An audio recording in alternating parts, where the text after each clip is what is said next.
Κυρίες και κύριοι, φίλες και φίλοι του καναλιού μας, καλησπέρα. Απόψε είναι Τρίτη, 17 Ιανουαρίου του 2023. Είναι του Αγίου Αντωνίου. Γιορτάζει, καταρχάς χρόνια πολλά σε όλους, σε όσες και όσους εορτάζουν. Στο χωριό μου, εγώ είμαι από το χωριό Βέργη Σερών, είχαμε πολύ μεγάλη γιορτή, τον Άγιο Αντώνιο του Στριμονικού. Και μάλιστα πηγαίναμε και στη γιορτή εκεί και κατά παράδοση οι γιαγιάδες με τα μωρά κοιμώντουσαν μέσα στην εκκλησία τη νύχτα. Έστρωγαν, θυμάμαι, μέσα και κοιμώντουσαν για να πάρουν την ευλογία του Αγίου. Και από ό,τι μου είπανε τα νύψια μου, είχε και πολύ καλή πανήγυρη χθες με ποντιακό πρόγραμμα στο Στριμονικό. Η ελληνική επαρχία, όσο είναι ακόμα ζωντανή, κρατάει και την Ελλάδα ζωντανή με παραδόσεις και όχι με τα γνωστά εδώ πέρα Λοιπόν, αυτά ως εισαγωγή. Μακάρι αυτοί που μπορούν και ζουν τις αυθεντικές στιγμές της ελληνικής κοινωνίας που ακόμα υπάρχουν σε ορισμένες περιοχές. Να πάμε τώρα στα θέματα τα γνωστά τα δικά μας. Ξεκινάμε με την Ουκρανία. Είδα 2-3 χάρτες να σας πω, υπάρχουν κυρίως δυτικοί είναι οι χάρτες καταστάσεως, ένας αγγλικός, ένας γαλλικός και ένας αμερικάνικος, και μερικές φορές παίρνουμε και από τους ρωσικούς. Εκεί φαίνεται λοιπόν ότι υπάρχει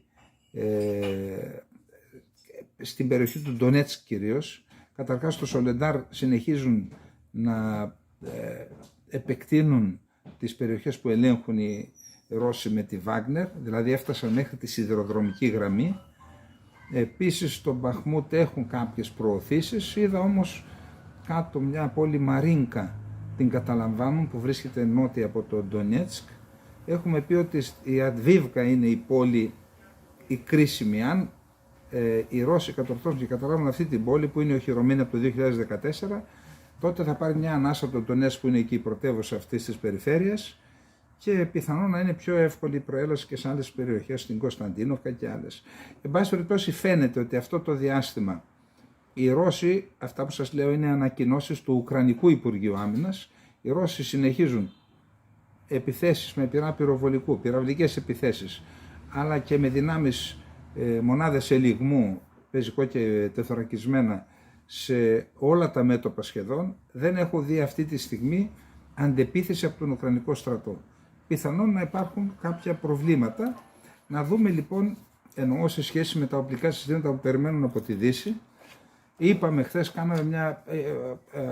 διαβάσαμε μια καταπληκτική ανάλυση του Bloomberg και του CNN για τα συμπεράσματα που έχουν βγάλει κυρίως οι ΗΠΑ και η Αγγλίας από τη χρήση των οπλικών συστημάτων και το πόσο σημαντική είναι η πύραυλη, τα συστήματα HIMARS, όπως επίσης ότι θέλουν να αποσύρουν τα ρημουλκούμενα τα 155 χιλιοστών. Εδώ λοιπόν να διαβάσουμε τι οπλικά συστήματα έχουν δώσει μέχρι τώρα η Δύση στην Ουκρανία. Οι σύμμαχοι της, πάλι από το Bloomberg και από το CNN, οι σύμμαχοι της Ουκρανίας έχουν παράσχει περισσότερο από 4.000 τεθωρακισμένα οχήματα, πυροβόλα, αεροσκάφη και άλλα οπλικά συστήματα για να βοηθήσουν το Κίεβο να αντισταθεί στη Ρωσία. Και τώρα τα πιο ισχυρά μέλη του ΝΑΤΟ στέλνουν περισσότερο όπλα, σύμφωνα με εκτενή έρευνα του Bloomberg. Έπειτα από μήνες διστακτικότητας, το Ηνωμένο Βασίλειο δήλωσε το Σάββατο πως θα παράσχει στο Κίεβο 14 αεροσκάφη Challenger 2, που είναι από τα πιο ισχυρά άρματα μάχης στο πλωστάσιο του ΝΑΤΟ. Ακολούθησαν στη συνέχεια ανακοινώσεις από τη Γαλλία, τη ΣΥΠΑ και τη Γερμανία ότι θα παρήχαν στο Κίεβο οχήματα μάχης, τόμα, τεθωρακισμένα οχήματα μάχης, και ασκήθηκε πίεση στις κυβερνήσεις να δώσουν στην Ουκρανία περισσότερα από τα καλύτερα τεθωρακισμένα οχήματα της συμμαχίας, σχεδιασμένα να καταστρέφουν άλλα τάγκς και να ανακτούν εδάφη από τον εχθρό. Οι τεθωρακισμένοι σχηματισμοί δηλαδή, ο ρόλος τους είναι αυτός. Η προέλαση και η κατάκτηση εδαφών απέναντι σε έναν αμυνόμενο εχθρό, ιδιαίτερα σε αναπεπταμένο και αρματικό έδαφος όπως είναι αυτό της Ουκρανίας, υπό την προϋπόθεση ότι δεν θα έχει βροχές, λάσπες και όλα αυτά. Ακολουθεί μια ανάλυση ορισμένων από τα συστήματα που έχει λάβει η Ουκρανία. Σύμφωνα με τον Oryx, Ολλανδικό ιστότοπο ανάλυσης αμυντικού λογισμικού ανοιχτού κώδικα, καθώς και ανακοινώσεις από τους συμμάχους της Ουκρανίας. Οι αριθμοί είναι κατά προσέγγιση και δεν μπορούν να επαληθευτούν ανεξάρτητα από τον Bloomberg. Μπορεί να περιλαμβάνουν όπλα που έχουν δεσμευτεί, αλλά δεν έχουν παραδοθεί, και άλλα που δεν περιλαμβάνονται και μπορεί να έχουν παραδοθεί, αλλά να μην έχουν δημοσιοποιηθεί. Άρα δεν είναι απολύτως ακριβή τα στοιχεία. Έχουν δοθεί λοιπόν 410 άρματα σοβιετικής κατασκευής από μέλη του ΝΑΤΟ που ανήκαν στο πρώην κομμουνιστικό μπλοκ, συμπεριλαμβανομένες της Πολωνίας, της Τσεχίας και της Σλοβενίας. 410 άρματα μάχης. Το Ηνωμένο Βασίλειο δεσμεύτηκε να στείλει 14 Challenger 2. Είναι η πρώτη φορά που δυτική χώρα το κάνει αυτό. Η εφημερίδα Sun ανέφερε ότι θα σταλούν 12 άρματα τουλάχιστον σε 2 αποστολές, αν και η κυβέρνηση του Ηνωμένου Βασιλείου δεν επιβεβαίωσε τον αριθμό. Αλλού λένε 14. Η Πολωνία υποσχέθηκε να στείλει μία ύλη αρμάτων μάχης Leopard 2, εάν άλλοι σύμμαχοι του ΝΑΤΟ να λάβουν παρόμοια δέσμευση. Είπε δηλαδή, αν το κάνουν άλλοι, θα το κάνω κι εγώ. Δυτικοί συνεχίζονται οι συζητήσεις της ΗΠΑ και τη Γερμανία για το αν θα μπορούσαν να στείλουν επίσης κύρια άρματα μάχης, και η ΗΠΑ και η Γερμανία. Δυτικοί αμυντικοί αξιωματούχοι συναντώνται στις 20 Ιανουαρίου στην αεροπορική βάση Ramstein στη Γερμανία, όπου πιθανότητα θα συζητήσουν την αποστολή περισσότερων αρμάτων μάχης. Εκεί είπαμε θα φάει πίεση και ο Παναγιωτόπουλος, ας πάει με θώρακα αμυντικό. Μέχρι στιγμής ανησυχούν ότι κάτι τέτοιο θα μπορούσε να προκαλέσει απάντηση από τη Ρωσία. 300 συνολικά συμπεριλαμβανομένου 250 σοβιετικής σχεδίασης από πρώην κομμουνιστικά κράτη, 300 τεθωρακισμένα οχήματα μάχης έχουν δοθεί στην Ουκρανία. Σε πρώτη φάση η Γαλλία ανακοίνωσε ότι θα δώσει έναν αριθμό που δεν τον καθόρισε, με τα AMH-10RC. Επίσης, η ΗΠΑ και η Γερμανία δήλωσαν ότι θα παράσχουν 50 και 40 οχήματα Bradley η ΗΠΑ και Marder η Γερμανία. Τεθωρακισμένα οχήματα μεταφοράς προσωπικού. Έχουν δοθεί 1.100 τεθωρακισμένα οχήματα μεταφοράς προσωπικού. Από αυτά τα 300 ήταν μη 113 και τα 250 μη 117.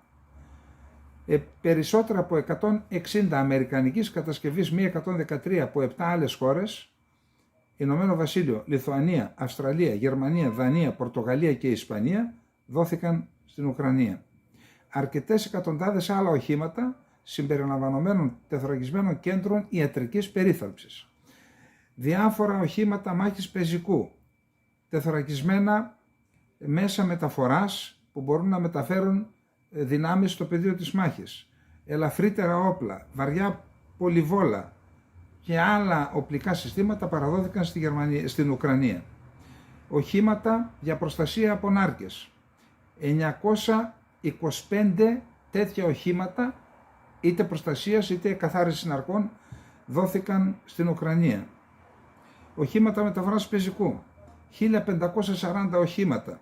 Από αυτά είναι 1250 Humvee αμερικανικής κατασκευής. Και η Ελλάδα έχει στείλει τέτοιο οπλισμό. Πυροβολικό. 300 σειρώμενα οβιδοβόλα. 400 οχήματα αυτοκινούμενα του πυροβολικού, από τα οποία τα 180 είναι κατά παραγγελία. Πολλαπλοί εκτοξευτές. Συνολικά δόθηκαν 90 πολλαπλοί εκτοξευτές. 38 πυραυλικά συστήματα HIMARS, 40 εκτοξευτές πυράβλων 122 χιλιοστών από Πολωνία και Τσεχική Δημοκρατία, έχουμε και εμείς τέτοια, συστήματα αεράμινας, 37 γερμανικά αυτοκινούμενα άρματα μάχης Gepard, 8 αμερικανικές συστοιχίες πυράβλων NASAMS, μία συστοιχεία πυράβλων Patriot που παρέχεται από τις ΗΠΑ ήδη στην Οκλαχώμα, είναι νομίζω 100 Ουκρανοί που εκπαιδεύονται, και μία συστοιχεία θα δοθεί από τη Γερμανία. 6 πυραυλικά συστήματα Strela 10 MS από την Τσεχική Δημοκρατία, 6 Stormer από το Ηνωμένο Βασίλειο, διάφορα άλλα πυραυλικά συστήματα εδάφους αέρος από τη Σλοβακία, τη Γερμανία, την Ισπανία, τη Γαλλία και την Πολωνία. Αεροσκάφη. 14 αεροσκάφη ρωσικής κατασκευής Sukhoi 25 που αγοράστηκαν από τη Βουλγαρία, από κράτη του ΝΑΤΟ και παραδόθηκαν στην Ουκρανία. 4 Sukhoi 25 από τα Σκόπια. 20 ρωσικής κατασκευής ελικόπτερα Mi-17, τα οποία είχαν προορισμό το Αφγανιστάν και τελικά δόθηκαν από τη ΣΥΠΑ στην Ουκρανία. 11 ελικόπτερα σοβιετικής σχεδίασης από την Τσεχία, τη Σλοβακία και τη Λετωνία.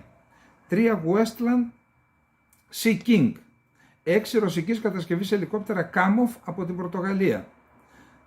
Περισσότερα από 30 Bayraktar TAF V2 από την Τουρκία, συν ένα από τη Λιθουανία και ένα από την Πολωνία.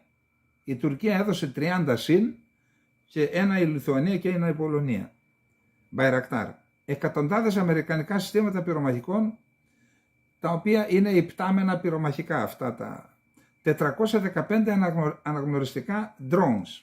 Όσον αφορά τους πυράβλους μεγάλου βεληνικούς, κανείς δεν έχει ανταποκριθεί στο αίτημα του Κιέβου για κατευθυνόμενο σύστημα πυράβλων μεγάλης εμβέλειας, γνωστό ως ATAC-AMS, το οποίο μπορεί να κτυπήσει στόχους σε πολύ μεγαλύτερες αποστάσεις από τα HIMARS.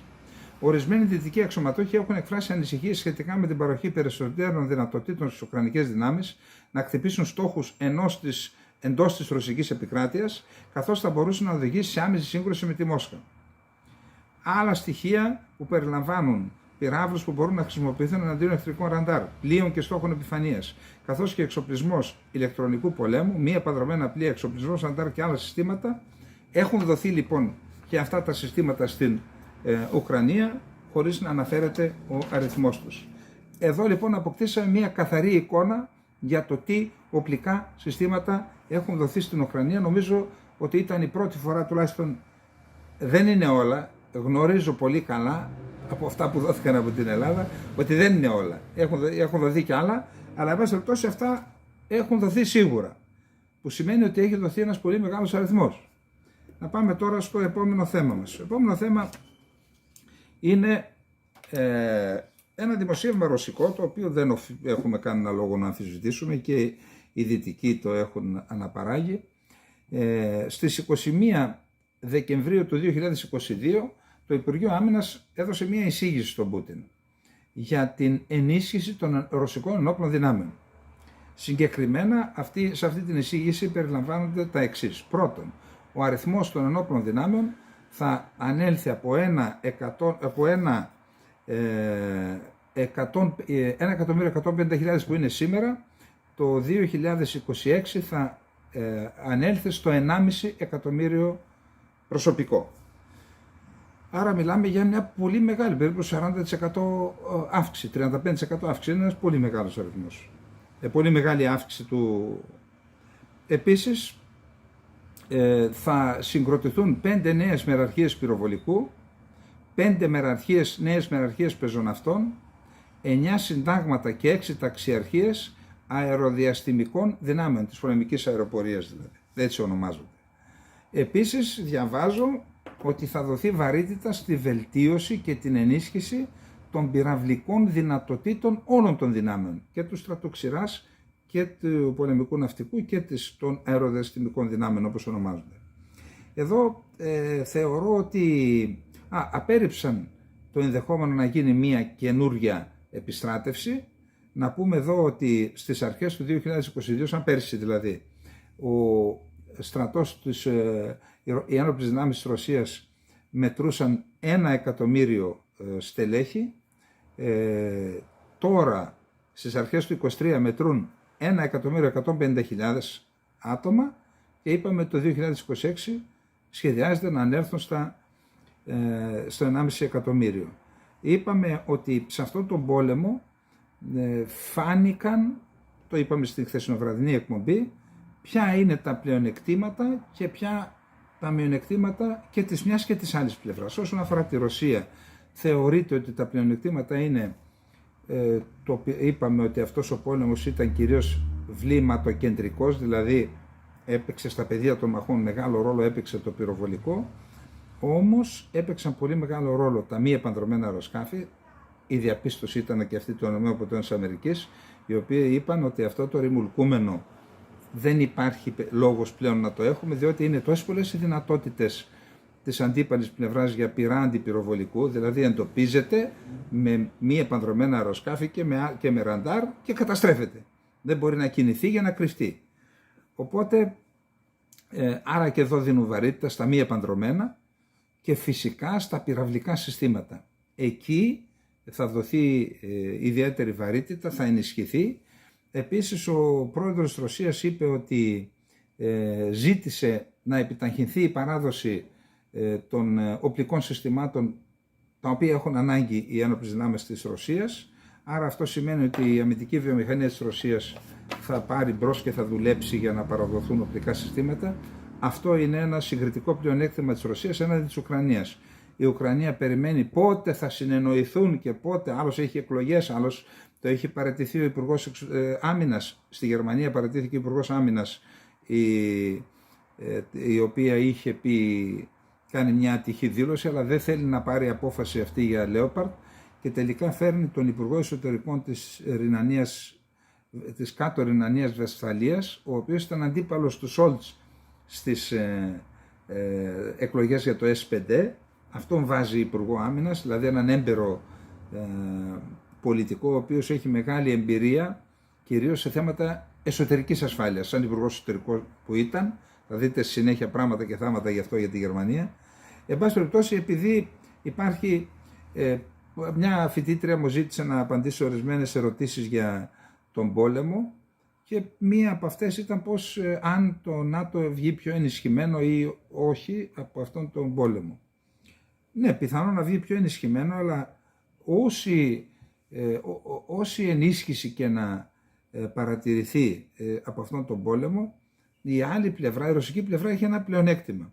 Εκεί υπάρχει ένα καθετοποιημένο σύστημα λήψης αποφάσεων και εφαρμογής τους, ενώ στην άλλη πλευρά, παρότι ο ρόλος των ΗΠΑ είναι καθοριστικός και η βούληση καθοριστική, χθες μάλιστα είχε ένα άρθρο που αποδείκνει στην ουσία ότι είναι η παγκόσμια δύναμη, συνεχίζει να είναι οι ΗΠΑ, παρότι αυτό αμφισβητήθηκε πολλάκιστα τα τελευταία χρόνια από πολλούς, καθοριστικός από τη στιγμή που μπορεί και μαζεύει όλον αυτόν τον κόσμο και μπορεί και τους λέει και τι θα κάνουν, σημαίνει ότι είναι ακόμα μια πολύ μεγάλη δύναμη, παγκόσμια δύναμη. Παρ' όλα αυτά όμως υπάρχουν τα ζητήματα. Άλλος λέει: έχω εκλογές σε 2 μήνες. Δεν μπορώ να το πάρω αυτό, θα πέσω. Οπότε δεν μπορεί να πιέσει εκεί. Όταν έχεις να κάνεις με 30 χώρες, λοιπόν, έχεις προβλήματα που δεν έχει άλλη πλευρά. Η Ρωσία, είπαμε, ένας αποφασίζει, μια μικρή ομάδα, η ηγετική ομάδα, και αμέσως είναι καθετοποιημένο το σύστημα, αμέσως υλοποιείται. Εδώ λοιπόν αυτό είναι το συγκριτικό πλεονέκτημα αυτή τη στιγμή της Ρωσίας. Ότι εκεί υπάρχει αμυντική βιομηχανία, υπάρχει πολιτική βούληση και να συνεχίσουν τον πόλεμο και να νικήσουν, αλλά και να στηρίξουν τον πόλεμο αναλόγως. Στην άλλη πλευρά, βούληση για να πολεμήσουν έχουν οι Ουκρανοί, είναι γενναίοι στα πεδία των μαχών. Κατά την άποψή μου, σε πολλές περιπτώσεις έδειξαν μεγαλύτερη μαχητικότητα από τους Ρώσους, αλλά έχουν το μειονέκτημα ότι δεν έχουν δική τους αμυντική βιομηχανία και κρέμονται από τη βούληση της κάθε χώρας του ΝΑΤΟ, που είπαμε, και να θέλει άλλος να δώσει. Ορίστε, το αλλού το παραιτήθηκε Υπουργός Άμυνας, μέχρι να πάει ο άλλος, μέχρι να συμφωνήσουν τα 3 κόμματα, αν η Γερμανία θα αλλάξει τα πιστοποιητικά τελικού χρήστη, τα End User Certifications, στους αυτούς που έδωσε Λέοπαρντ, όλα αυτά λοιπόν είναι προβλήματα που τα βλέπουμε στο μέτωπο. Αυτά λοιπόν με την ενίσχυση του ρωσικού στρατού. Να πάμε στο επόμενο θέμα. Το επόμενο θέμα έχει να κάνει πάλι με την Ουκρανία. Λοιπόν, είπαμε χθες, μάλιστα κάποιος μας έψεξε χθες, μας επέκρινε, λέει μετά από 3 μέρες βρήκατε να πείτε κάτι για τον Δνίπρο, ότι δηλαδή οι θάνατοι οφειλόταν σε λάθος της αεράμινας, ή τέλος πάντων η αεράμινα η ουκρανική εξέτρεψε τον πύραυλο από εκεί που κατευθυνόταν, έπεσε πάνω στην... Εντάξει, είπαμε ότι δεν κάναμε εκπομπή την Κυριακή, αλλά εν πάση περιπτώσει, εντάξει, δεν είμαστε και επιτελείο να κάνουμε αστραπιαία μετάδοση των πληροφοριών. Τώρα, ο Αρέστοβιτς είναι σύμβουλος του... Ο Αρέστοβιτς λοιπόν είναι σύμβουλος του Ζελένσκι. Αυτός μετά το πολύ νικροκτύπημα στην πολυκατοικία στο Δνίπρο, στην πόλη Δνίπρο, έκανε μια δήλωση και είπε ότι ο πύραυλος εξετράπη και έπεσε πάνω, ο ρωσικός πύραυλος έπεσε πάνω στην πολυκατοικία επειδή αναχαιτίστηκε από την Ουκρανική αεράμινα. Επειδή είπαμε ότι στον πόλεμο δεν σκοτώνεις μόνον τους αντιπάλους, σκοτώνεις και την αλήθεια. Επειδή θεωρήθηκε αυτό ότι δεν βολεύει την Ουκρανία, δέχθηκε απίστευτες επιθέσεις, πιέσεις και φυσικά υποχρεώθηκε σε παραίτηση. Για να δούμε τι ακριβώς είπε. Ο Αρέστοβιτς δέχθηκε σφοδρή κριτική αφού δήλωσε ότι η πολυκατοικία στο Δνίπρο κατέρευσε από ουκρανικό πύραυλο. Την παραίτησή του από τη θέση του Συμβούλου του Ουκρανού Προέδρου υπέβαλε ο Αλεξέη Αρέστοβιτς μετά τα σφοδρά πυρά που προκάλεσε η παραδοχή του ότι η κατάρρευση της πολυκατοικίας στο Δνίπρο, που είχε ως αποτέλεσμα το θάνατο 41 ανθρώπων, προκλήθηκε από πύραυλο ουκρανικής αεράμινας. Λέει, έγραψα μία επιστολή παραίτησης. Θέλω να αποτελέσω ένα παράδειγμα πολιτισμένης συμπεριφοράς. Κάνεις ένα θεμελιώδης λάθος, τότε παραιτήσει. Αναφέρει στην προσωπική του σελίδα στο Facebook ο Αρέστοβιτς. Ζητώ ειλικρινή συγγνώμη στα θύματα και τους συγγενείς τους κατοίκους του Δνίπρο και σε όλους όσους πληγώθηκαν βαθιά από την πρόωρα ανθασμένη εκδοχή μου για τον λόγο για τον οποίο ο ρωσικός πύραυλος έπληξε ένα κτίριο κατοικιών. Υπενθυμίζεται ότι ο Αρέστοβιτς υποστήριξε ότι μέρος της πολυκατοικίας του Δνίπρο κατέρευσε εξαιτίας της πτώσης μέρους πυράβλου από την Ουκρανική αεράμινα. Η τοποθέτηση αυτή προκάλεσε την έντονη κριτική της Ουκρανικής κοινής γνώμης. Μάλιστα, ο βουλευτής του Ουκρανικού Κοινοβουλίου Αλεξέη Κοντζαρέγκο ανακοίνωσε ότι αρχίζει τη συλλογή υπογραφών για την απομάκρυνση του Αρέστοβιτς από τη θέση του Συμβούλου του Προέδρου της Ουκρανίας Ζελένσκι με την κατηγορία της προδοσίας. Σημειώνεται ότι η Ουκρανία έχει κατηγορήσει τη Ρωσία για το πλήγμα στο Δνίπρο, με τη Μόσχα να απορρίπτει κατηγορηματικά τις εις βάρος της κατηγορίας και να υποστηρίζει ότι ουδέποτε πλήττει κατοικημένες περιοχές και κοινωνικές υποδομές. Αναφερόμενος μάλιστα στο πυραυλικό χτύπημα στο Δνίπρο, ο πρόεδρος της Ουκρανίας Ζελένσκι ανέβασε μια ανάρτηση στο Telegram ζητώντας τη μέγιστη δυνατή συνοχή του ελεύθερου κόσμου.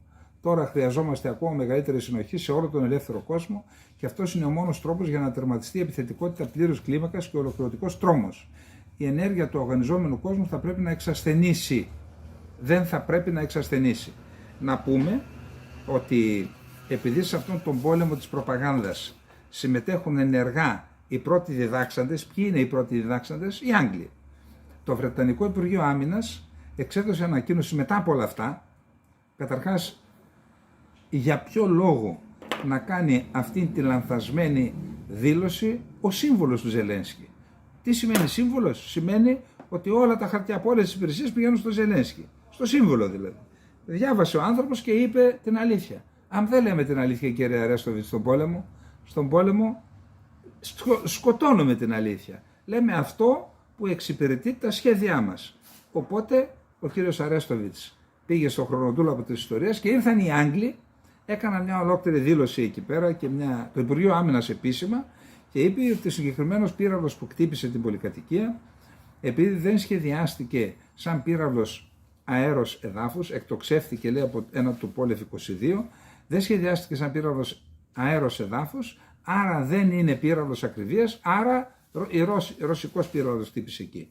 Εσείς βγάλετε τα συμπεράσματά σας, εγώ σας είπα ό,τι λέει κάθε πλευρά, τελειώσαμε και με αυτό το θέμα. Λοιπόν, πάμε στο επόμενο θέμα μας.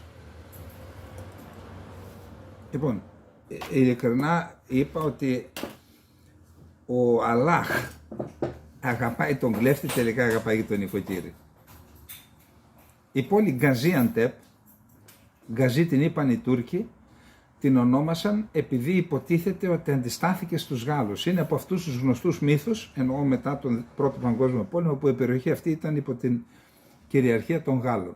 Ποτέ δεν πολέμησαν, αλλά είναι από αυτούς τους εθνικούς μύθους που κάνουν οι Τούρκοι και την ονόμασαν από Αντέπ, που ήταν Γκαζί Αντέπ, δηλαδή η ηρωική Αντέπ. Η πόλη Αντέπ λοιπόν βρίσκεται κοντά στο Κομπάνι, στα σύνορα με τη Συρία. Η διοίκηση της στρατοχωροφυλακής του νομού, συνήθως είναι ένας συνταγματάρχης στρατοχωροφύλακας, έδωσε εντολή σε 2 μόνιμους υπαξιωματικούς και 7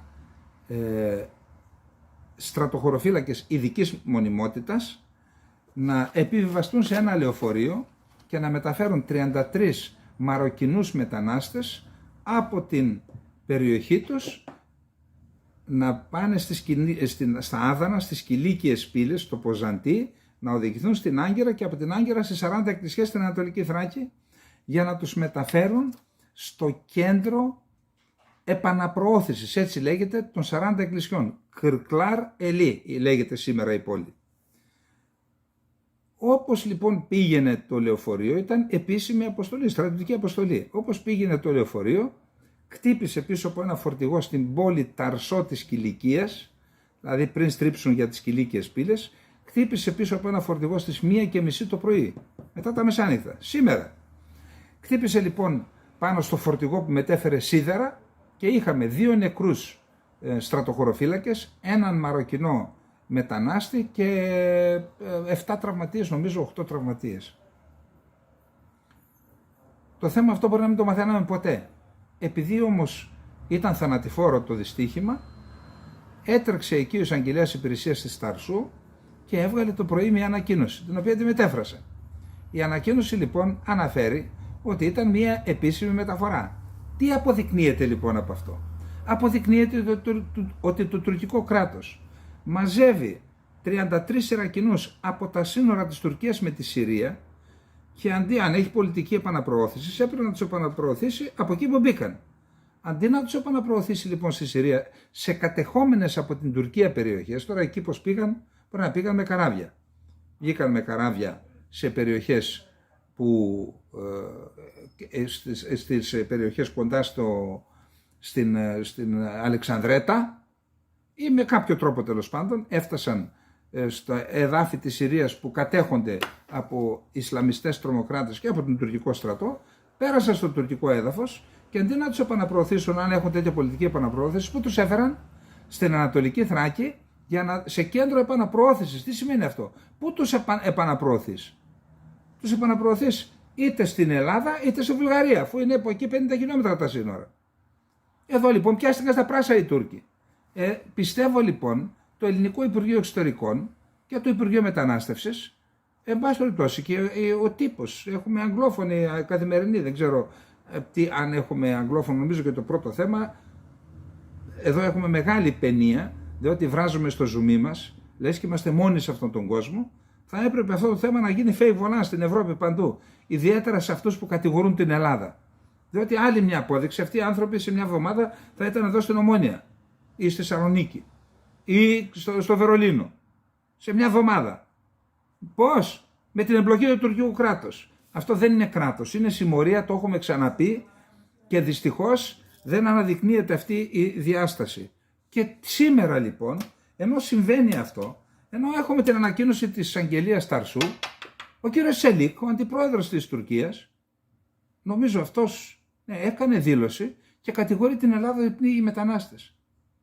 Δηλαδή, άλλη μία αντιστροφή της πραγματικότητας. Ξέρετε γιατί έχουν αυτό το θράσος? Γιατί δεν τους ξεμπροσιάσαμε. Διότι κάποιοι βολεύονται με τη μετανάστευση στην Ελλάδα. Βολεύονταν από παλιά, βολεύονται και σήμερα.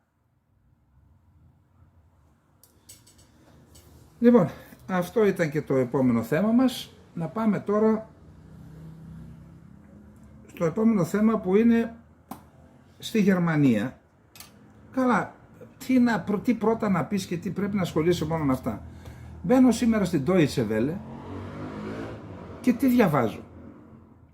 Ο βουλευτής του ΑΚΠ από το νομό Νεύσεχιρ, είναι ένας νομός βουτυγμένος στην παρακρατική δράση και την παραμιλιτέρ δράση.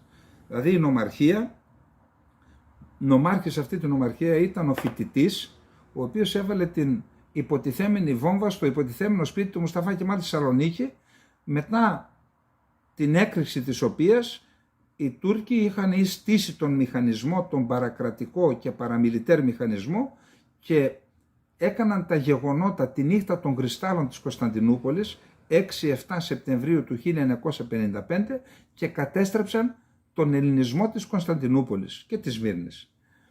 Αυτός λοιπόν ο φοιτητής στη συνέχεια δούλεψε στο κράτος το τουρκικό, αφού δεν τον πείραξε κανένας εδώ, και έγινε μέχρι και νομάρχης στον Εύσεχυρ, σε αυτό το νομό όπου είναι και αυτός ο Ατσίκ Γκιόζ, ο βουλευτής του ΑΚΕΠΕ.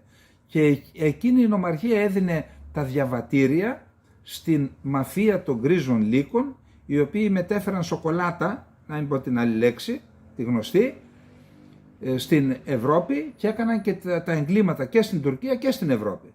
Από εκείνο το νομό είναι λοιπόν ο κύριος Ατσίκ Γκιόζ. Ακούστε τι έκανε. Υπάρχει μια πόλη, Νόες, στο Ντίσελντορφ, κοντά στο Ντίσελντορφ. Έχουμε και ωραίο σύλλογο ποντίων εκεί, έχω πάει, έχω μιλήσει. Χαιρετώ τα παιδιά αν μας βλέπουν. Και εκεί λοιπόν σε αυτή την πόλη πήγε ο κύριος Ατσίκ Γκιόζ, ο βουλευτής, και έκανε προεκλογική ομιλία στον σύλλογο των γκρίζων λύκων, τον τοπικό σύλλογο των γκρίζων λύκων. Άκουσον. Τι δήλωσε. Δήλωσε ότι όπως δεν τους επιτρέψαμε να ζήσουν στην Τουρκία στους Κούρδους τρομοκράτες του ΠΚΚ, όπως τους ονομάζει, και στους τρομοκράτες του Γκιουλέν, θέτω όπως τους ονομάζει, έτσι δεν θα τους επιτρέψουμε και εδώ στη Γερμανία. Δηλαδή, να τραβάς τα μαλλιά σου. Πήγε σε μια ξένη χώρα, βουλευτής κυβερνώντος κόμματος του Ερντογάν, πήγε σε μια ξένη χώρα, σε ένα σύλλογο ο οποίος είναι στα όρια της νομιμότητας. Σας διάβασα προχθές την έκθεση της Υπηρεσίας Προστασίας του Συντάγματος, Υπηρεσία Πληροφοριών Ιστορικού της Γερμανίας, που λέει ότι αυτοί οι σύλλογοι είναι περίπου τρομοκρατικοί. Δηλαδή χρησιμοποιούν ρητορική μίσους και οθούν τα μέλη τους στη βία. Πήγε λοιπόν σε τέτοιο μέσα στη Γερμανία βουλευτής, κυβερνώντας κόμματα της Τουρκίας, μέσα στη Γερμανία, και απείλησε εν ψυχρό ή μάλλον παρότρινε τα μέλη τους γκρίζους λύκους, μην τους επιτρέπεται στους Κούρδους και στους γκιουλενιστές να κατοικούν στη Γερμανία. Παρενέβη ο εισαγγελέας του Ντίσελντορφ και κατευθείαν άρχισε μια εξέταση για το θέμα αυτό και κάλεσαν τον Τούρκο πρέσβη, το Υπουργείο Εξωτερικών, εδώ. Του λέει, ξεχάσατε ότι για προεκλογικές συγκεντρώσεις πρέπει να παίρνετε άδεια από το γερμανικό κράτος. Πρέπει να παίρνει, μετά από αντίστοιχα επεισόδια που είχαν γίνει στις προηγούμενες εκλογές, υπάρχει απόφαση της γερμανικής κυβέρνησης για να κάνουν προεκλογικές συγκεντρώσεις. Δεν δώσαν άδεια στον Ερντογάν. Θυμάστε, ήθελε να κάνει. Θα πρέπει να πάρετε άδεια προηγουμένως. Και τονίζεται ότι στην άδειά σας δεν πρέπει στις εκδηλώσεις αυτές δεν πρέπει να χρησιμοποιείτε ρητορική μίσους και να μην εξωθείτε τον κόσμο στη βία. Και όποιος το κάνει θα πρέπει να ξέρετε ότι θα κληθεί να πληρώσει το τίμημα. Και γι' αυτό τώρα ο εισαγγελέας, τώρα διαβάζω στην Deutsche Welle στα τουρκικά, ο εισαγγελέας του Ντίσελντορφ άρχισε προκαταρκτική εξέταση εις βάρος του κυρίου Ατσίκ Γκιόζ. Ατσίκ Γκιόζ σημαίνει ανοιχτομάτης. Πόσο ανοιχτομάτης είναι καταλαβαίνετε. Λοιπόν, αυτά και με τους Τούρκους. Μιλάμε ότι είναι περιφερόμενα πυρομαχικά οι Τούρκοι. Όπου πηγαίνουν δηλητηριάζουν τις κοινωνίες. Με το μίσος που έχουν μέσα στη χώρα τους το διαχέουν και στις κοινωνίες. Και τους δέχονται. Λοιπόν, προχωράμε πάλι. Nordic Monitor. Εδώ να δείτε. Το επόμενο θέμα μας έβγαλε μια σειρά από στοιχεία που και με ντοκουμέντα, ο κύριος Μποζκούρτ, με ντοκουμέντα από την Γενική Διεύθυνση Ασφάλειας της Τουρκίας, απόρριτα στοιχεία, τα οποία αποδεικνύουν ότι οι τουρκικές διπλωματικές υπηρεσίες στη Γερμανία και οι Τούρκοι διπλωμάτες, οι οποίοι διαπιστεύονται ως διπλωμάτες. Τι σημαίνει διπλωμάτες? Διπλωμάτες σημαίνει ότι όταν σε δέχεται μια χώρα, εσύ είσαι υποχρεωμένος να δέχεσαι τους νόμους και να εφαρμόζεις τους νόμους αυτής της χώρας, να μην τους παραβιάζεις. Αλλιώς δεν αξίζει να είσαι εκεί. Αυτοί λοιπόν τι κάνουν εκεί? Έχουν μετατρέψει εκμεταλλευόμενη την ανοχή της Γερμανίας, γιατί και η Γερμανία, μην νομίζετε, ότι σε αδιέξοδο είναι. Έχει 3-3,5 εκατομμύρια Τούρκους πολίτες, το 1,5-2 είναι όλοι αυτοί οι δηλητηριασμένοι άνθρωποι. Άνθρωποι είναι, δεν έχουμε τίποτα με τους ανθρώπους. Είναι δηλητηριασμένοι με τον Ισλαμικό φασισμό και με τον εθνικιστικό φασισμό της Τουρκίας και αναπαράγουν αυτές τις αθλιότητες που υπάρχουν και στη χώρα τους. Το άλλο 1,5 εκατομμύριο είναι Κούρδοι, αριστεροί, Αλεβίτες, γκουλενιστές εσχάτως μερικές δεκάδες χιλιάδες, και έχει πρόβλημα και η Γερμανία. Προσπαθεί να διαχειριστεί αυτή την κατάσταση με μια στο καρφί και μια στο πέταλο. Μία λέει στους Κούρδους μην κάνετε φασαρίες, μία προσπαθεί τους γκρίζους λύκους να τους... Εκεί λοιπόν λέει ότι οι γκρίζοι λύκοι έχουν αναπτύξει σχέσεις με τους νεοναζί τους Γερμανούς. Το άσχετο. Άλλοι είναι, οι γκρίζοι λύκοι βλέπουν τον παντουρανισμό, οι Γερμανοί βλέπουν την καθαρή φυλή. Καθαρή φυλή λένε, για καθαρή φυλή μιλούν και οι δυο, αλλά για δυο διαφορετικές καθαρές φυλές. Τώρα πώς ο ένας δέχεται τον άλλον, άρια φυλή λένε οι μεν, τουρκοφυλή λένε οι άλλοι, τουρανικοί, τώρα πώς δέχονται. Απάντως υπάρχουν και οργανώσεις μάλιστα, κοινές οργανώσεις, όπως είναι συνεργαζόμενες οργανώσεις, και λέει το άρθρο του Northern Borrington, όσοι θέλετε μπορείτε να το δείτε στο Infognomon μεταφρασμένο, υπάρχουν και τα ντοκουμέντα της Γενικής Διεύθυνσης Ασφάλειας της Τουρκίας, που αναφέρει με ονόματα, με ανθρώπους που έχουν συλληφθεί από το γερμανικό κράτος, έχουν καταδικαστεί για κατασκοπία, με πηγές τουρκικών διπλωματικών αρχών, και την υπηρεσία πληροφοριών φυσικά. Άλλος δούλευε για την τουρκική στρατοχωροφυλακή. Η διεύθυνση πληροφοριών της τουρκικής στρατοχωροφυλακής έχει δικά της δίκτυα στην Τουρκία. Γιατί τα αναφέρομαι αυτά? Λοιπόν, αυτά τα αναφέρομαι για να ξυπνήσουν και οι δικοί μας, γιατί εδώ πληροφορούμε ότι υπάρχουν άνθρωποι οι οποίοι δεν είναι Τούρκοι, αλλά είναι ελεγχόμενοι και χειραγωγούμενοι από την Τουρκία και δρούν εδώ ως μετανάστες, και πρέπει να ξυπνήσουν και οι ελληνικές αρχές εσωτερικής ασφάλειας, όλες, όποιες είναι αυτές, και να παρακολουθήσουν. Αφού η Τουρκία κάνει αυτά στη Γερμανία, τι πιστεύετε δεν τα κάνει στην Ελλάδα? Και μάλιστα τα κάνει και με εντεταλμένα όργανα μέσα από την πρεσβεία και από το προξενείο στη Θεσσαλονίκη. Τώρα να μην αναφερθώ τι γίνεται και εκεί, τι ανοχή υπάρχει για συγκεκριμένους τύπους εκεί, πόσα χρόνια τους ανεχόμαστε. Λοιπόν, πάμε στο επόμενο θέμα μας. Έχουμε πει αρκετές φορές ότι η Τουρκία σχεδιάζει να κάνει μια επιχείρηση στη Συρία. Υπάρχει άποψη και στο ελληνικό και εδώ σε ελληνικούς διπλωματικούς κύκλους, για να μην πω στο Υπουργείο Εξωτερικών, ότι ο Ερντογάν θα επιχειρήσει να κάνει κάτι μέχρι τις εκλογές, να αντιστρέψει την κατάσταση δηλαδή. Διάβαζα σήμερα δύο δημοσκοπήσεις. Η μία δημοσκόπηση φέρνει πίσω τις συμμαχίες. Η μία είναι η συμμαχία Ερντογάν με τους ακροδεξιούς εθνικιστές και η άλλη είναι τα 6 κόμματα. Των 6 κομμάτων πάει 50 τόσο, δηλαδή 15-16 μονάδες διαφορά και 40 του Ερντογάν. Εγώ, επειδή ήταν και 1500 άτομα μόνο, σε ένα 1500 άτομα κάνω και οι ελληνικές εταιρείες δημοσκοπήσεων σε μια χώρα 10 εκατομμυρίων. Τώρα 1500 άτομα σε μια χώρα 80 εκατομμυρίων δεν τη θεωρώ σοβαρή. Εγώ πιστεύω ότι είναι γύρω στο 40, 41, 42 και οι δύο πολιτικοί σχηματισμοί. Εκεί βρίσκονται και θα παίξει στις εκλογές καθοριστικό ρόλο το Κουρδικό κόμμα με το 10, 12, 15%. Αυτό είναι. Εν πάση περιπτώσει, θεωρούν λοιπόν εδώ διπλωματικοί κύκλοι ότι ο Ερντογάν θα επιχειρήσει να κάνει κάτι για να αντιστρέψει τα πράγματα. Και μάλιστα υπάρχουν και κάποια σενάρια εδώ για την Ελλάδα. Εγώ δεν θέλω να αναφερθώ σε αυτά, δεν τα πολύ πιστεύω.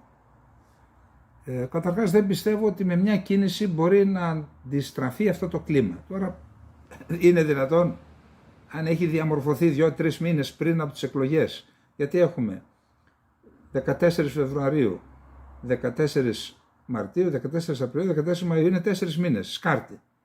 Εάν λοιπόν σε 4 μήνες μπορεί να γυρίσει το κλίμα και να ανακτήσει, να γυρίσει μια κατάσταση και να πάρει 10 μονάδες, εγώ πάντως γίνονται ενέργειες, υπάρχουν συζητήσεις με την Gazprom, νομίζω ότι ήδη συμφώνησαν να δώσουν φυσικό αέριο, αυτό είναι μια, ας πούμε επιτροπή, μια πάσα που κάνει ο Πούτιν στον Ερντογάν. Ανακοίνωσε ο Ερντογάν ότι θα βγει ότι βρέθηκε κοίτασμα το Τούνα, νομίζω, κοίτασμα Τούνα, δηλαδή Δούναβης, στον εύξηνο πόντο $1 τρισεκατομμυρίου, θεωρώ ότι είναι υπερβολή αυτό, αλλά μπορεί να πει ο ψηφοφόρος, εντάξει, άμα είναι εκεί θα το πάρω και με σένα και με τον άλλον. Δεν το πιστώνεται απολύτως ο Ερντογάν αυτό. Εν πάση περιπτώσει, θεωρώ λοιπόν ότι θα επιδιώξει να βάλει 200, 300, 500 λεωφορεία και να δείξει ότι με Σύρους μετανάστες να πει ορίστε, τους φιλοξενήσαμε, τους στέλνουμε πίσω με τη βούλησή τους και όλα αυτά, και να πάρει μια ανάσα για την τουρκική κοινωνία που χάνει ψήφους ο Ερντογάν από αυτό. Υπάρχει και η πιθανότητα να κάνει μια επιχείρηση στη Συρία και να παρουσιάσει μια στρατιωτική νίκη. Τα έχουμε δει αυτά. Για να δούμε τι λέει ο Μασλούμ Κομπάνι. Ο Μασλούμ Κομπάνι είναι ο στρατιωτικός διοικητής των Κούρδων της Συρίας. Λοιπόν, τι λέει για το θέμα αυτό? Λαμβάνουμε σοβαρά υπόψη τις απειλές της Τουρκίας. Αναμένουμε επίθεση τον Φεβρουάριο. Το Κομπάνι είναι ο πιθανός στόχος, δηλώνει ο διοικητής των Κουρδικών Συριακών Δημοκρατικών Δυνάμεων Μασλούμ Αμπντί Κομπάνι. Η τουρκική ηγεσία έχει στείλει το μήνυμα ήδη από τον περασμένο Νοέμβριο ότι θα μπορούσε ανα πάσα στιγμή να εξαπολύσει μια νέα χερσαία στρατιωτική επιχείρηση κατά των Κούρδων της Συρίας, την κατά σειρά τέταρτη μεγάλη τέτοια επιχείρηση από το 2016 μέχρι σήμερα. Ο Τούρκος προεδρικός εκπρόσωπος Ιμπραήμ Καλίν και ο Υπουργός Άμυνας της Τουρκίας Χουλουσί Ακάρ έχουν μεταξύ άλλων επαναλάβει τις τελευταίες ημέρες ότι αυτή η νέα επαπειλούμενη στρατιωτική επιχείρηση των Τούρκων εντός της Συρίας θα μπορούσε να λάβει χώρα ανα πάσα στιγμή, χωρίς βέβαια να μπορεί να προβλέψει κανείς ότι η Τουρκία διανύει παράλληλα προεκλογική περίοδο, με τις επόμενες κάλπες να είναι λίγους μήνες μετά, το είπαμε. Το θέμα των επόμενων τουρκικών κινήσεων στη Συρία αναμένεται να συζητηθεί κατά τη συνάντηση που θα έχουν στις 18 Ιανουαρίου, σε 2 μέρες, στην Ουάσιγκτον, Μπλίνκεν και Τσαβούσογλου. Οι Αμερικανοί από την πλευρά τους έχουν πολεμήσει όλα τα προηγούμενα χρόνια, από το 2014 και μετά, στο πλευρό των Κούρδων, ενάντια στις δυνάμεις των τρομοκρατών του ISIS. Οι Ρώσοι από την άλλη μεριά, που διατηρούν στρατιωτικές βάσεις στη Συρία, έχουν στηρίξει το καθεστώς Άσαντ. Όσο για την Τουρκία του Ερντογάν, εκείνη συνεργάζεται με τους τρομοκράτες του ISIS και έχει εξαπολύσει επιθέσεις κατά των Κούρδων της Συρίας, έχει συγκρουστεί και με τον Άσαντ, τον οποίο όμως τώρα επιχειρεί να προσεγγίσει και πάλι, όχι με τις ευλογίες, με την πίεση του Πούτιν. Ο Πούτιν θέλει να βάλει τον Ερντογάν να τα βρει με τον Άσαντ, να προκαλέσει τη δυσφορία της Ουάσιγκτον, να εκδιώξει τους Κούρδους από την Συρία, να εκδιώξει και τους Αμερικανούς, και έτσι η Τουρκία να πιάσει, η Ρωσία να έχει με ένα σπάρο 2 τριγώνια. Και θα απαλλαγεί από την παρουσία των Αμερικανών στη Συρία και θα ανοίξει, θα διευρύνει το χάσμα των σχέσεων μεταξύ της Τουρκίας και των ΗΠΑ. Καθώς η Τουρκία αποδέχεται τις απαιτήσεις του Κρεμλίνου για προσέγγιση με την κυβέρνηση του Σύρου Προέδρου Μπασάρ Αλ-Άσαντ, υπάρχει αυξανόμενη ανησυχία μεταξύ των Κούρδων ότι θα μπορούσε η Ρωσία να επιτρέψει στην Τουρκία να επιτεθεί κατά των Κούρδων της Συρίας, γράφει η δημοσιογράφος Αμπερίν Ζαμάν στον ιστοχώρο Al-Monitor. Μιλώντας στην Al-Monitor και στην Αμπερίν Ζαμάν, ο Μασλούμ Αμπντί Κομπάνι δηλώνει ότι περιμένει μια επίθεση από την Τουρκία μέσα στο Φεβρουάριο. Λαμβάνουμε σοβαρά υπόψη τις απειλές της Τουρκίας, αναμένουμε επίθεση το Φεβρουάριο, το Κομπάνι είναι πιθανός στόχος. Η Τουρκία οδεύει προς εκλογές και γνωρίζουμε ότι ο Ερντογάν θέλει να συσπυρώσει την εθνικιστική υποστήριξη και να εξασφαλίσει την εθνική υποστήριξη, και ο Ερντογάν φαίνεται να πιστεύει ότι μια νέα επίθεση στη Ροζάβα μπορεί να εξυπηρετήσει αυτό το σκοπό. Και υπογραμμίζει ότι οι Κούρδοι της Συρίας δεν αποτελούν απειλή για την Τουρκία, με την οποία αντιθέτως θέλουν να έχουν ειρηνικές σχέσεις. Δεν είμαστε το ΠΚΚ. Δεν έχουμε οργανικούς δεσμούς με το ΠΚΚ. Απορρίπτουμε αυτές τις κατηγορίες, διευκρινίζει ο διοικητής των Κουρδικών Συριακών Δημοκρατικών Δυνάμεων. Ο Μασλούμ Αμπντί Κομπάνι προειδοποιεί πάντως στην τουρκική πλευρά ότι οι δυνάμεις του θα αντισταθούν αν δεχθούν επίθεση. Εκφράζει επίσης την εκτίμηση ότι η πλευρά του Μπασάρ Αλ-Άσαντ όντως το εννοεί όταν λέει ότι θα πρέπει να αποχωρήσουν όλες οι τουρκικές στρατιωτικές δυνάμεις από τα εδάφη της Συρίας και ότι δεν πρόκειται να κάνει πίσω σε αυτό, και για να μπορέσουν στη συνέχεια να συναντηθεί ο Ερντογάν με τον Άσαντ και μετά να δουν τα θέματα που θέλει ο Ερντογάν και περιμένει από τον Άσαντ και από την Συρία. Να το ξαναπούμε. Η Τουρκία δεν απειλείται στρατιωτικά από το Κομπάνι και από την περιοχή που ελέγχουν οι Κούρδοι. Απειλή για την Τουρκία είναι οι δημοκρατικοί θεσμοί που έχουν εφαρμοστεί σε αυτό το απριόρι κράτος, το de facto κράτος που υπάρχει εκεί, που λειτουργεί από το 2014, όπου όλοι οι λαοί έχουν δικαίωμα διδασκαλία στη μητρική γλώσσα, συμμετέχουν στην τοπική αυτοδιοίκηση, συμμετέχουν στην κυβέρνηση, στα υπουργεία, όλοι ισότιμα, και άντρες και γυναίκες. Αυτό είναι η απειλή για την Τουρκία. Διότι αν αυτό το μοντέλο εφαρμοστεί, και για τον Άσαντ είναι μοντέλο, αλλά η Συρία έχει πιο φιλελεύθερο καθεστώς από την Τουρκία και πιο ανεκτικό απέναντι στο διαφορετικό, είτε στις εθνότητες διαφορετικές, είτε στις θρησκευτικές και τις εθνικές ομάδες. Αλλά είναι απειλή κυρίως για την Τουρκία η δημοκρατία και γι' αυτό θέλει να την εξαλείψει, να γίνουν όλοι σαν τα μούτρα τους. Λοιπόν, αυτό ήταν και το επόμενο θέμα, σοβαρό θέμα πιστεύω. Πάμε τώρα πάλι σε άλλα δυνατά ζητήματα. Λοιπόν, ο Κιλισδάρογλου είναι ο αρχηγός του μεγαλύτερου κόμματος από τους 6 της αντιπολίτευσης.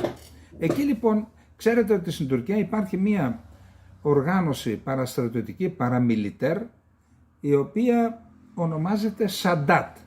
Την έχει δημιουργήσει ένας απόστατος συνταγματάρχης, ο οποίος τον αποστράτευσαν οι Κεμαλικοί επειδή θεωρείται Ισλαμιστής, είναι φίλος με τον Ερντογάν, έχει αρκετές χιλιάδες ενόπλους, έχει παρουσία σε αρκετές περιοχές και στο Λιβύη και στη Σομαλία και στο Κατάρ και στην Αρμενία, όπου η Τουρκία έχει ενδιαφέρον, δηλαδή λειτουργεί κατά τα πρότυπα της Βάγνερ, η Σαντάτ, ή κατά τα πρότυπα της Αμερικανικής, πώς τη λένε, BlackRock, πώς τη λένε, δεν θυμάμαι.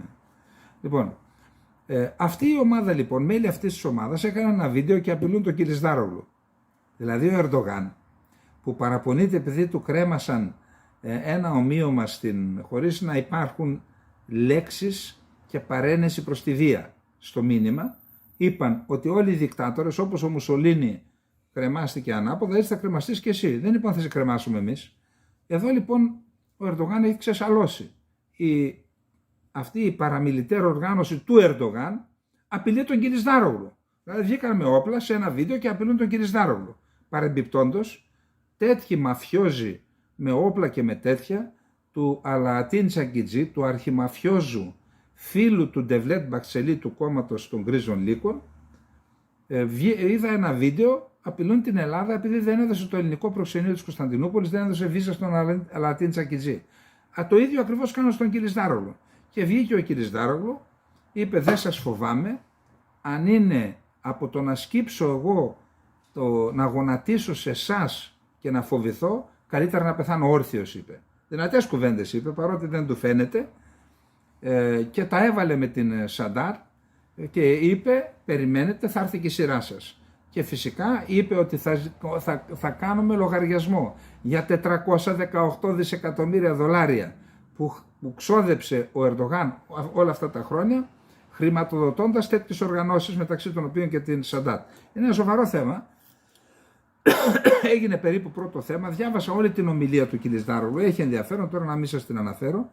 Να πάμε το επόμενο. Ο Ακάρ επισκέφτηκε την Βρετανία. Αυτό ξέρετε ήταν και μία πίεση προς την ΗΠΑ, παραμονή της επίσκεψης του Τσαβούσογλου, και έβαλαν και τον Καρακάς, έναν αντιπτέραρχο στην τηλεόραση απόστρατο, να πει ότι να, εμείς έχουμε έτοιμη τη λύση, θα πληρώσουμε και θα πάρουμε αεροπλάνα από την Αγγλία. Αυτό είναι μια πίεση προς την Αμερική.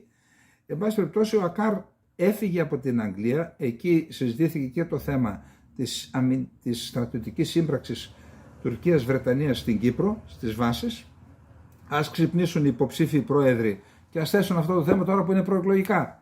Τι θα κάνουμε με τις αγγλικές βάσεις? Θα αφήσουν τους Άγγλους να συνεργάζονται με τους Τούρκους μέσω των αγγλικών βάσεων εις βάρος της Κυπριακής Δημοκρατίας? Θα τρελαθούμε στο τέλος. Ο Ακάρ λοιπόν πέρασε, είναι στην Τσεχία. Μετά την Αγγλία πήγε στην Τσεχία. Η Τσεχία έχει αμυντική βιομηχανία, υπόψη, έχει αμυντική βιομηχανία και έχει και υψηλή τεχνολογία ως κληρονομιά από τη Σοβιετική Ένωση. από την περίοδο της Σοβιετικής Ένωσης και του Συμφώνου της Βαρσοβίας, δεν ήταν Σοβιετική Ένωση, αλλά ήταν στο Σύμφωνο της Βαρσοβίας. Άρα πήγε εκεί ο Ακάρ να κάνει συζητήσεις και συνομιλίες για να πάρει τεχνολογία για την τουρκική αμυντική βιομηχανία, και μια που αναφερόμαστε στην τουρκική αμυντική βιομηχανία, από εκεί από την Τσεχία εκτόξευσε απειλές εναντίον του Μπαμπατζάν, του Αλή Μπαμπατζάν, πρόεδρος του κόμματος Ντέβα, ο οποίος είπε: είναι απαράδεκτο όλοι οι πόροι του τουρκικού κράτους να διοχετεύονται στην Μπαϊκάρ. Η Μπαϊκάρ είναι η βιομηχανία του Μπαϊρακτάρ, του γαμπρού του Ερντογάν, που κατασκευάζει τα μη επανδρομένα αεροσκάφη, Ακιτζή, Μπαϊρακτάρ και όλα αυτά. Και λέει: είναι απαράδεκτο, δεν μπορεί να πηγαίνουν, λέει, όλα τα λεφτά απευθείας εκεί, χωρίς κανένα διαγωνισμό, χωρίς κανέναν έλεγχο. Αυτό, λέει, νοθεύει και τον ανταγωνισμό. Και δέχθηκε επίθεση μετά τον Μπαϊρακτάρ που του επιτέθηκε τώρα και ο Ακάρ. Σκληρή επίθεση, υβριστική επίθεση ο Μπαμπατζάν, άρα αρχίζει και γίνεται σκληρό ροκ και το θέμα το προεκλογικό στην Τουρκία. Επίσης, μια ανάμειξη στα προεκλογικά είχε και ο Μπόλτον, ο πρώην σύμβουλος ασφάλειας του Λευκού Οίκου στις ΗΠΑ, ο οποίος σε άρθρο του είπε ότι πρέπει να στηριχτεί ο συνασπισμός των 6 κομμάτων της αντιπολίτευσης, να νικηθεί ο Ερντογάν, γιατί γενναίες 14 για τον Ερντογάν. Εντάξει, και ο Μπόλτον ας κρατάει και μικρό καλάθι με τους άλλους, δεν θα είναι και τόσο φιλοαμερικάνοι οι άλλοι, μην νομίζει. Λοιπόν, ναι, αυτά λοιπόν και από την... Τώρα, ναι, να πάμε στο επόμενο θέμα μας. Το επόμενο θέμα είναι ο Τσαβούσογλου. Ο Τσαβούσογλου, ξέρετε, ο Τσαβούσογλου επισκέφτεται και σε 2 μέρες θα συναντηθεί με τον ομόλογό του, τον Άντονι Μπλίνκετ, στην Ουάσιγκτον, στις ΗΠΑ. Όμως είναι περίεργο, ξέρουμε την ατζέντα εκεί. Η ατζέντα είναι Σουηδία, Φινλανδία στο ΝΑΤΟ, η ατζέντα είναι F-16, η ατζέντα είναι να μην εισβάλλει η Τουρκία στη Συρία, η ατζέντα είναι, τα έχουμε πει, οι 7 όροι, να μην ποινικοποιήσουν την πολιτική ζωή, για παράδειγμα τον Ιμάμογλου, να απελευθερώσουν τον Οσμάν Καβάλα. 7 όροι τους έχουμε πει 2-3 φορές, δεν χρειάζεται. Ενώ λοιπόν συμβαίνουν αυτά και ενώ υπάρχει μια προετοιμασία και έχουν ψιλοπέσει οι τόνοι, είναι αλήθεια, και εναντίον της Ελλάδας, είδαμε ότι ο Ερντογάν, παρουσία του Τσαβούσογλου σήμερα, συναντήθηκε με τον Υπουργό Εξωτερικών του Ιράν και κλεισμένων των θυρών και δεν έγινε και καμία δήλωση. Τώρα, έχει να κάνει με μια αναμενόμενη επιχείρηση στη Συρία και προσπαθούν να πάρουν το OK. Έχει να κάνει με κάτι άλλο, μια ρύθμιση που πιθανόν να προβεί και να κάνει η Τουρκία για να καθησυχάσει τις ΗΠΑ, δεν ξέρω τι είναι. Πάντως, το να κάνεις ενώ πρέπει να λειτουργείς κατευναστικά, να δημιουργείς ένα κλίμα εμπιστοσύνης, πας να αναθερμάνεις τις σχέσεις με τις ΗΠΑ και 2 μέρες πριν συναντάσαι με τον Υπουργό Εξωτερικών του Ιράν, εκτός και αν ο Υπουργός Εξωτερικών του Ιράν θέλει να δώσει στον Τσαβούσογλου ένα μήνυμα να μεταφερθεί στις ΗΠΑ, το κρατάμε και αυτό. Λοιπόν, πάμε τώρα στο τελευταίο θέμα μας, μια που τελείωσε και ο χρόνος. Εδώ είναι ένα ωραίο θέμα, δώρο θα έλεγα στους φίλους του. Η Μπαρτσίν Γινάντς είναι μια δημοσιογράφος στην Τουρκία που κάνει διπλωματικό ρεπορτάζ, έγκυρη διπλωματική συντάκτης, γράφει στο TAF24, είναι ιστότοπο, έχει σχέση με διπλωματικούς κύκλους και πολιτικούς κύκλους στην Άγκυρα. Έγραψε ένα άρθρο το οποίο έχει πολύ πλούτο πληροφοριών σε σχέση με τα F-35 και τα F-16 της Ελλάδας και της Τουρκίας και το τι παίζεται γύρω από αυτό το ζήτημα. Λοιπόν, για να το διαβάσουμε, το μετέφρασα σήμερα, για να το διαβάσουμε. Πολλά είναι τα θέματα στην ατζέντα της συνάντησης Τσαβούσογλου-Μπλίνκεν που θα πραγματοποιηθεί τις 18 Ιανουαρίου στην Ουάσιγκτον, αλλά ένα από τα σημαντικότερα είναι η πώληση των μαχητικών αεροσκαφών F-16.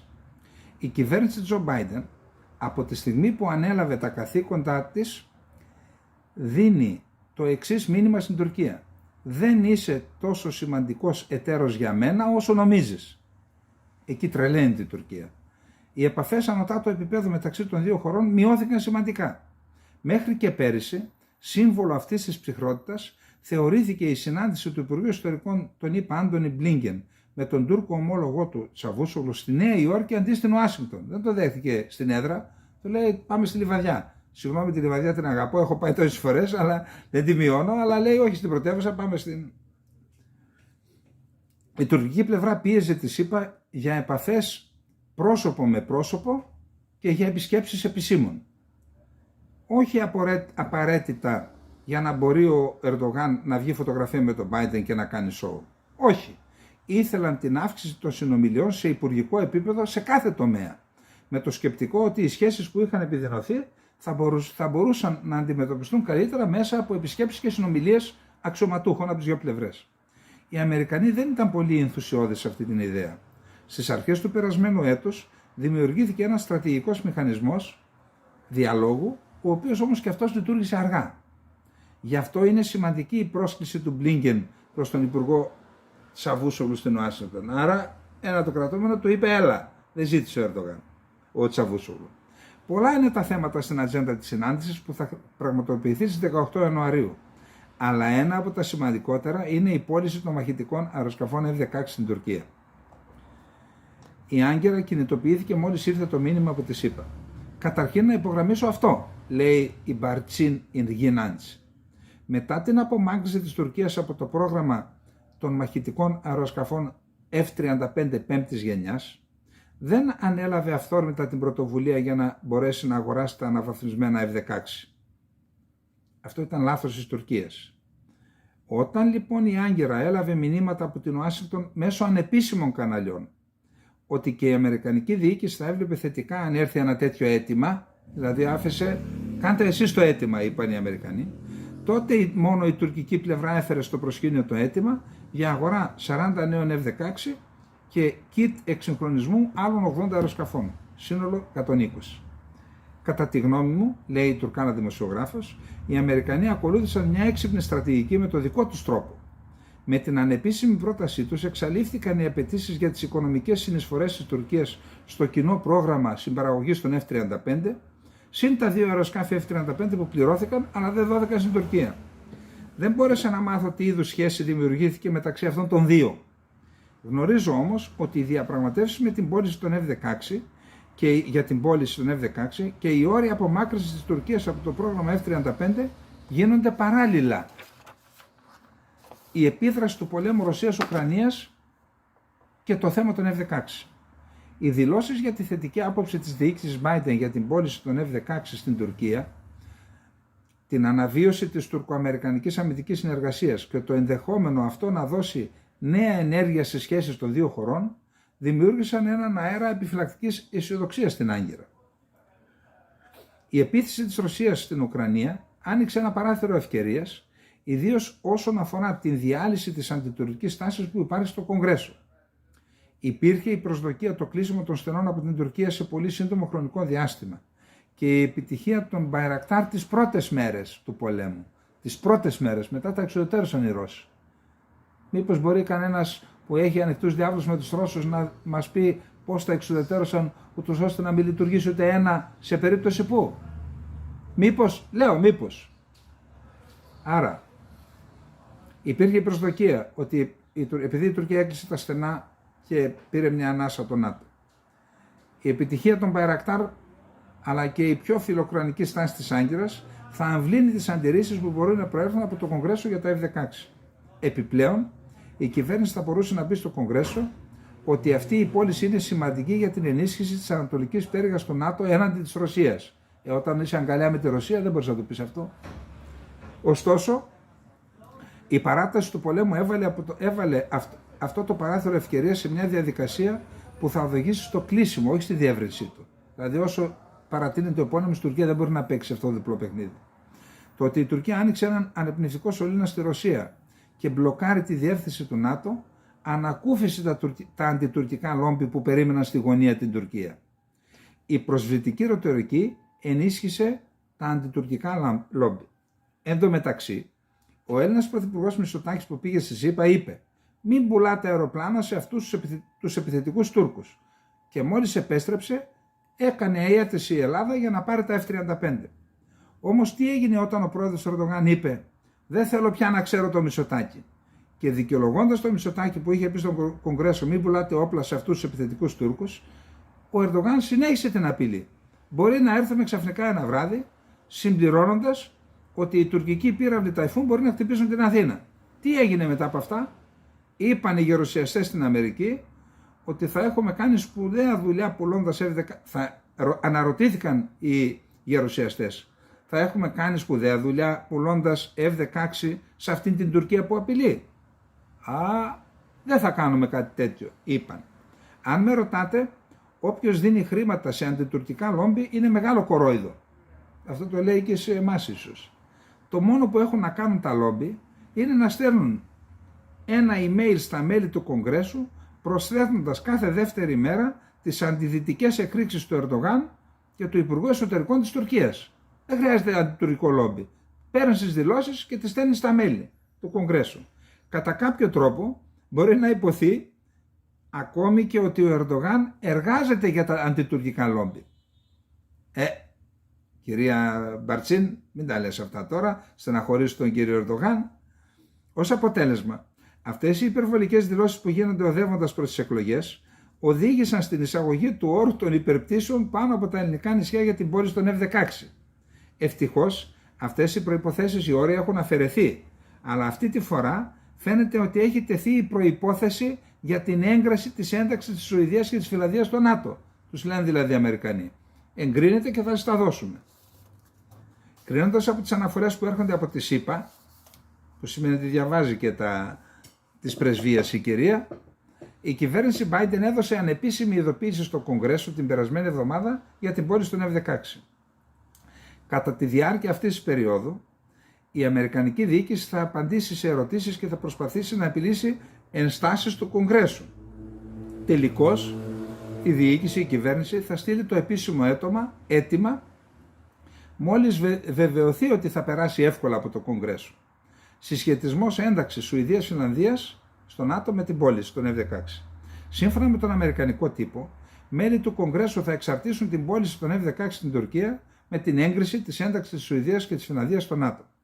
Αν πάμε λίγους μήνες πίσω, οι Αμερικανοί έλεγαν σιγά σιγά στην τουρκική πλευρά, παρόλο που δεν δημιουργούμε μια σύνδεση μεταξύ των δύο ως διοίκηση, η καθυστέρηση στη διεύρυνση του ΝΑΤΟ θα είναι ένας από τους λόγους για να υποβληθούν ενστάσεις όταν έρθει το αίτημα της πώλησης στο Κογκρέσο. Το μήνυμα ήταν σαφές. Η επιβεβαίωση της ιδιότητας του ΝΑΤΟ, μέλους του ΝΑΤΟ της Σουηδίας και της Φινλανδίας θα ήταν πολύ χρήσιμη για να εξουδετερωθούν οι αντιρρήσεις στο Κογκρέσο για να σας πουλήσουμε τα F-16. Δηλαδή, πρώτα να γίνουν μέλη και μετά. Η Άγκερα από την άλλη δήλωσε ότι δεν υπάρχει καμία σχέση μεταξύ των δύο, τονίζοντας ότι αυτό θα γίνει όταν ειδικά η Σουηδία εκπληρώσει τις απαιτήσεις της Τουρκίας.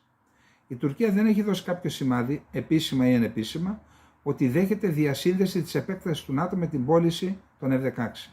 Όπως είναι φυσικό, η Σουηδία από την πλευρά της θα πει στην Τουρκία: το πρόβλημα δεν είναι δικό μου. Δικό σου είναι να τα βρεις με τις ΗΠΑ. Δηλαδή δεν βιάζεται η Σουηδία. Με βάση κάποιες φωνές για να ανταποκριθεί στον εκβιασμό της Τουρκίας. Με βάση κάποιες φωνές στην Άγκυρα, η Τουρκία είπε ή αναμένεται να πει στη ΣΥΠΑ: δώσε μας εσύ την έγκριση για τα F-16 και θα εγκρίνω και εγώ την είσοδο στο ΝΑΤΟ. Εντάξει, δεν είναι Αμερικανάκοι οι Αμερικανοί, όπως νομίζανε κάπου και εδώ κάποτε και οι Τούρκοι. Πρώτα θα πεις εσύ το ναι και μετά εγώ θα δώσω την άδεια. Έτσι πιστεύω ότι θα γίνει. Δεν παίρνω εγώ την απόφαση. Σε κάθε περίπτωση, σε αυτή τη φάση, η Άγκυρα φαίνεται να έχει ρίξει εντελώς τον μπαλάκι στην Αμερικανική διοίκηση και είναι στο χέρι της να πείσουν το Κογκρέσο ή να το παρακάμψουν και να εγκρίνουν την απευθείας πώληση. Α δούμε. Το σημείο αυτό έρχεται στο προσκήνιο η πώληση των F-35 στην Ελλάδα. Σύμφωνα με τον πρώην πρέσβη της Τουρκίας στην Ουάσιγκτον, Ναμίκταν, η Αμερικανική διοίκηση έκανε την ανεπίσημη κοινοποίηση της πώλησης των F-35 στην Ελλάδα και F-16 στην Τουρκία, ταυτόχρονα συνδέοντας αυτά τα δύο. Με άλλα λόγια, η κυβέρνηση θα πει στο Κογκρέσο: δεν μπορώ να πουλήσω F-35 στην Ελλάδα και να μην πουλήσω το F-16 στην Τουρκία. Ο ενθουσιασμός της Ελλάδας για την απόκτηση των F-35 το συντομότερο δυνατόν, αν συνυπολογίσουμε και τις εκλογές στη χώρα, θα ανοίξει ίσως το δρόμο για την πώληση των F-16 στην Τουρκία. Εάν πραγματοποιηθούν και οι δύο πωλήσεις, αφήνω στους ειδικούς της άμυνας να μας πούν πώς θα επηρεαστεί η ισορροπία στην αεροπορική δύναμη των δύο χωρών στο Αιγαίο. Πουλώντας F-35 στην Αθήνα, οι ΗΠΑ θα εξασφαλίσουν την πώληση του F-16 στην Τουρκία, ενώ θα δώσουν και το μήνυμα στην Άγκυρα: δίνω το αεροπλάνο υψηλής τεχνολογίας στην Αθήνα, το οποίο δεν έδωσα σε εσάς. Πάρτε το μήνυμα. Λοιπόν, εγώ πιστεύω ότι είναι εξαιρετικά πλούσιο σε πληροφορίες το άρθρο που μετέφρασα. Έχει πολλά. Μπορεί να μας δώσει τη δυνατότητα να ερμηνεύσουμε και διάφορα που γίνονται εδώ ή θα γίνουν στην Ελλάδα, ή θα δούμε δυστυχώς την Ελλάδα να προσπαθεί να πείσει ίσως το λόμπι να μαλακώσει λίγο και αυτό εξάγεται, να μην κτάν στην ουσία, αυτό λέει, και το επιχείρημα θα είναι το εξής. Ορίστε, σας δίνω ένα αεροσκάφος F-35 πέμπτης γενιάς, το καλύτερο αεροσκάφος στον κόσμο, έτσι παρουσιάζεται τέλος πάντων, να μην μπούμε σε λεπτομέρειες. Οι Τούρκοι θα έχουν ένα αεροσκάφος μια μισής γενιάς, μιας γενιάς κατώτερο. Εσείς θα έχετε το πάνω χέρι στην περιοχή. Τι τους θέλετε τώρα τους όρους και τα μη δίνετε F-16. Αυτό σαν επιχείρημα, εγώ δεν λέω ότι πρέπει να υποχωρήσουμε. Εγώ κάνω τώρα, συγγνώμη που λέω εγώ τώρα, αλλά όλες τις ενισχύω όσο μπορώ με τους 45.000 ακολούθους που έχω στο Twitter, ενισχύω όσο μπορώ την καμπάνια εναντίον της πώλησης των F-16. Αλλά αυτό δεν σημαίνει ότι δεν έχω και δεν προσπαθώ να ερμηνεύσω και την επιχειρηματολογία και πώς αυτή η επιχειρηματολογία θα επηρεάσει και την Ελλάδα, πιθανόν και το λόμπι. Λοιπόν, αυτά για απόψε. Πλούσια ήταν και η εκπομπή μας. Να πω πάντως ότι ο Φινλανδός ΙΠΕΞ σήμερα δήλωσε ότι αφού οι Αμερικανοί θα δώσουν τα F-16 στην Τουρκία, και η Τουρκία πρέπει να άρει το βέτο για μας. Διασύνδεση λοιπόν. F-16 με άρση του βέτο για Σουηδία και Φινλανδία, και F-16 με F-35. Να πω το τελευταίο, μία Τουρκάλα έκανε αίτηση στο Πανεπιστήμιο της Στοκχόλμης για να κάνει νομίζω μεταπτυχιακό, κάτι τέτοιο. Και ένας καθηγητής απέρριψε την αίτησή της με το αιτιολογικό ότι προέρχεται από μία χώρα η οποία μπλοκάρει την είσοδο της Σουηδίας στο ΝΑΤΟ. Είδα ότι το Πανεπιστήμιο την πήρε τηλέφωνο ο Τσαβούσογλου. Ο Τσαβούσογλου, που έχουν φυλακίσει χιλιάδες φοιτητές Κούρδους, πήρε τηλέφωνο για να συμπαρασταθεί στην κοπέλα για αυτή τη ρατσιστική συμπεριφορά που δέχτηκε. Δεν ήταν σωστή πάντως η ενέργεια του καθηγητή. Τώρα τι σχέση η κοπέλα, επειδή το κράτος ακολουθεί μια πολιτική, να ξεκαθαρίζουμε, και το Πανεπιστήμιο έβγαλε μια ανακοίνωση τέτοια, ότι δεν εγκρίνει. Αλλά εν πάση περιπτώσει, κοιτάξτε υποκρισία. Ο Τσαβούσογλου, που η χώρα του έχει εφαρμόσει ρατσιστική πολιτική εναντίον των Κούρδων δεκαετίες, τώρα κάνει γενοκτονία, κατηγορεί τους Σουηδούς για, εντάξει, τα έχουμε δει αυτά, αλλά εν πάση περιπτώσει το ανέφερα γιατί το διάβασα πριν από λίγο προετοιμάζοντας την εκπομπή. Αυτά είχαμε να πούμε για απόψε. Να έχετε όλες και όλοι ένα καλό βράδυ, μια καλή υπόλοιπη εβδομάδα και χρόνια πολλά στους Αντώνιους και τις Αντωνίες. Καληνύχτα.